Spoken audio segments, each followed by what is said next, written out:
Albishirinku Pioneers, gama wani sabon labari da zai sanya ku farin ciki daga hukumar Pi. Kamar yadda suka sanar, sabon tsarin AI ya tabbatar da asalin KYC sama da Pioneers miliyan 3.36. Wannan labari ne mai matukar farin ciki ga dukkan masu amfani da Pi Network. An tabbatar da asalin sama da Pioneers miliyan 3.36 a ƙarshe bayan an fitar da wani sabon tsari mai zurfi na tantancewa.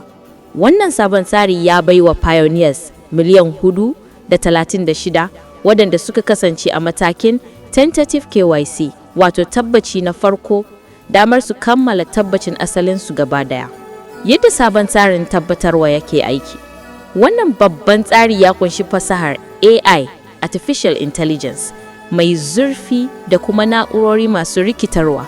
Yana aiki ne ta hanyar nazarin manyan bayanan da aka tattara daga dukkanin masu amfani da suke matakin tentative KYC, musamman ma bayanan da suka shafi liveness checks, wato tabbatar da mutum na gaske mai rai ba wani mutumi ba.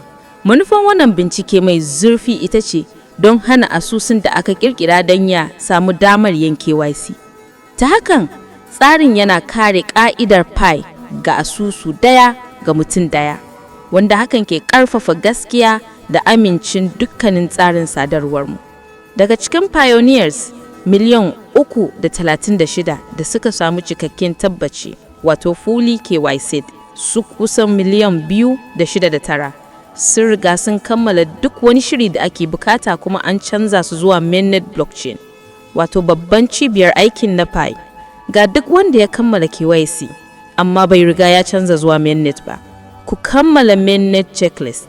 Ku bincika idan kun riga kun cika dukkan abubuwan da ke cikin jerin bukatun mainnet checklist don a canza ku da gaggawa. Kira ga waɗanda ke bukatar taimako.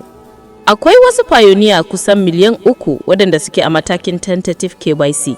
Su ma suna iya samun damar kammala KYC dinsu ta hanyar wannan sabon tsari, amma idan kuma sun samar da ƙarin bayanan liveness check da ake bukata a cikin manhajar app. Idan matakinku ya kasance tentative kuma an bukata ku yi liveness check, ku yi hakan da wuri-wuri a cikin Pi app. Kammala wannan zai ba da damar tsarinmu ya ci gaba da aiki kan aikinku kuma ku cimma matakin ƙarshen tabbacin.